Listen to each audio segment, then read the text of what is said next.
Hello, we're going to talk on the topic of designing children through genetic improvement techniques. Today, we will be discussing the extent to which families should have freedom to modify their children through these techniques. We will explore one argument in favor and one argument against this notion. We will also include some quotes from philosophers to strengthen our arguments and our philosophical point of view. The current problem discussed is related to the topic of designing children through genetic improvement techniques. This issue has temporal, geographical, political, social, cultural, and economic aspects that need to be contextualized. On the temporal part, this issue is current and relevant in the present time. With advances in technology and genetic research, it has become possible to modify the genetic makeup of children before they are born. Geographical, this issue is not limited to any specific geographical location. It is a global issue that affects families and individuals worldwide. Political, there are political aspects to this issue, as laws and regulations around the genetic modification vary from country to country. Governments must decide how to regulate genetic modification to ensure that it is used ethically and responsibly. Social. This issue has social implications as it could lead to divide between the wealthy and the poor. Only those who can afford the cost of genetic modification may have access to its benefits, creating a social and economic divide. Cultural. Different cultures may have different perspectives on genetic modification, with some embracing it as a way to improve the health and abilities of their children, while others may see it as unnatural and morally questionable. Economic. The cost of genetic modifications is high, which could make it inaccessible for many families who cannot afford it. This could lead to a situation where only the wealthy can afford to give their children the best genes, creating an economic and social divide. The subject of designing children through genetic improvement techniques raises the philosophical questions and debates regarding the ethics and morality of this technology. From a philosophical perspective, one of the central arguments in favor of genetic modification is the idea of improving the overall well being of future generations. Another philosophical argument against genetic modification is the idea that it could lead to social and economic inequality. Critics of genetic modification argue that it could create a situation where only the wealthy have access to this technology, between those who can afford it and those who cannot. This argument is based on the ethical principle of justice, which is the idea that individuals should be treated fairly and equally. On the other hand, opponents of genetic modification argue that it raises significant ethical concerns related to human dignity and autonomy. Critics of genetic modifications argue that it could lead to a situation where children are seen as commodities whose value is determined by their genetic makeup. This argument is based on the ethical principle of autonomy, which is the idea that individuals have the right to make decisions about their own lives and bodies. One of the values underlying the argument in favor of genetic modification is the desire to improve the overall well-being for future generations. This value is based on the principle of beneficence, which is the ethical idea that actions should be taken to promote the well-being of others.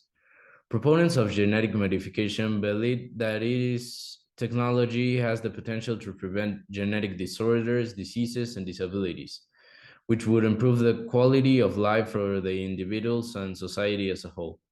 Additionally, the commodification of children, where their value is determined by their genetic makeup, raises concern related to human dignity and autonomy. However, we acknowledge that there may be situations where genetic modification is necessary and beneficial, such as in cases where it can prevent serious medical conditions. In these cases, strict ethical guidelines must be in place to ensure that the technology is used for the benefit of the child and not for the benefit of the parents. The ethical position on genetic modification of children through improvement techniques is complex, and it validates by a variety of values and principles. Some of these values include freedom, justice, equality, responsibility, and equity. One perspective is based on the principle of freedom. From this perspective, parents should be free to make decisions about genetic modification of their children, with the well-being of the child in mind. Justice demands that the access to genetic modifications technology should be available to all, regardless on the socioeconomic status. However, genetic modification may create a situation where some individuals have an advantage over others, which could determine the principle of equality. Responsibility is another principle that comes into play. It is important to consider the responsibility of parents when making decisions about the genetic modification of their children. Parents have a responsibility to act in the best interests of their children. In terms of our own values and principles, we believe that freedom and responsibility are important when making decisions about genetic modification of children.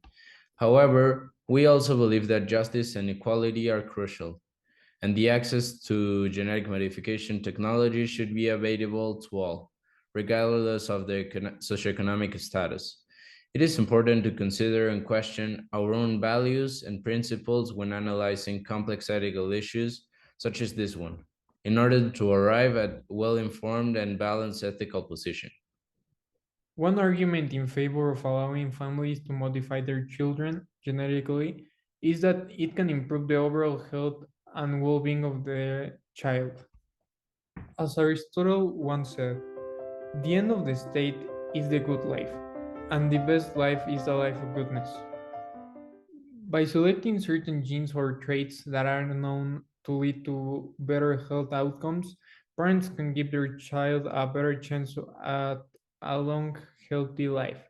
For example, if a family has a history of heart diseases, they could choose to modify their child's genes to reduce the risk of developing this condition. As well as genetic modification can also improve the child's mental and physical abilities. As Friedrich Nietzsche once said, man is something that shall be overcome, man is a rope tied between beast and over man, a rope over an abyss.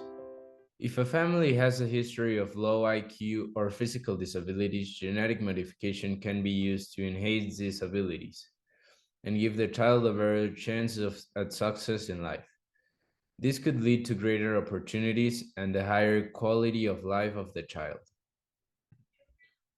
On the other hand, one argument against allowing families to modify their children genetically is that it could lead to a society of designer babies, where only the wealthy can afford to give their children the best genes. As John Rawls once said, justice is the first virtue of social institutions, as truth is of systems of thought. This could create a divide between the rich and the poor and lead to discrimination based on genetic makeup. Additionally, it could also lead to a loss of genetic diversity, which could have a long-term negative effects on the population. Furthermore, genetic modification is still a relatively new and untested technology, and there are concerns about long-term effects on these techniques. As Immanuel Kant once said, morality is not the doctrine of how we may make ourselves happy, but how we may make ourselves worthy of happiness. Our personal position on genetic modifications of children through improvement techniques is that it should only be used in cases where it is necessary to prevent serious medical conditions, and only under strict ethical guidelines that uphold the values of freedom, justice, equality, accountability, and fairness.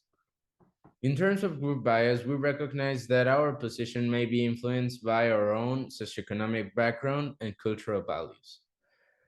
As we are members of the high middle class, we are aware that we may not fully understand the experiences of those from different socioeconomic backgrounds. Additionally, our cultural values may shape our views on the importance of human dignity and autonomy. It is important to recognize these biases and strive to remain open minded and aware of different perspectives when evaluating complex ethical values, such as genetic modification of children. In conclusion, while there are valid arguments both in favor and against allowing families to modify their children through genetic improvement techniques, it is important to consider the potential risks and benefits carefully. While genetic modification could improve the health and abilities of children, it could also lead to discrimination and loss of genetic diversity. As such, it may be necessary to regulate these techniques to ensure that they are used ethically and responsibly, and that everyone has access to the benefits that they can offer. Ultimately, we must balance the potential benefits of genetic modifications with the potential risks to ensure that we are creating a better future for all children and not for only select ones.